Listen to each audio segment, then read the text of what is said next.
I know 90% of you have one of these laying around. They're great units. They work good. However, they're bulky.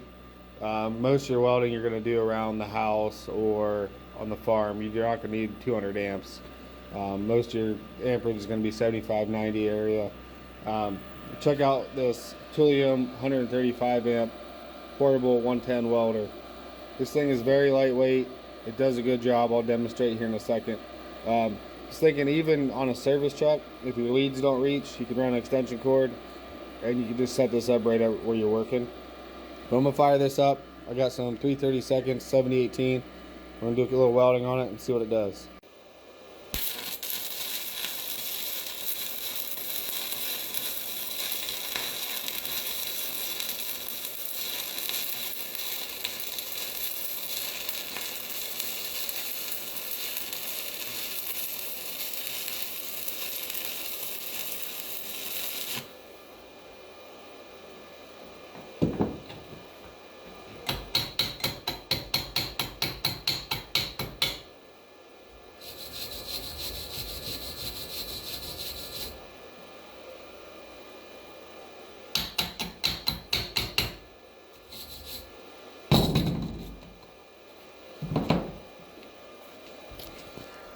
Alright, listen, I never said I was a great welder, but there you go. She does pretty good. At 135 amps, it's rated for a 60% duty cycle.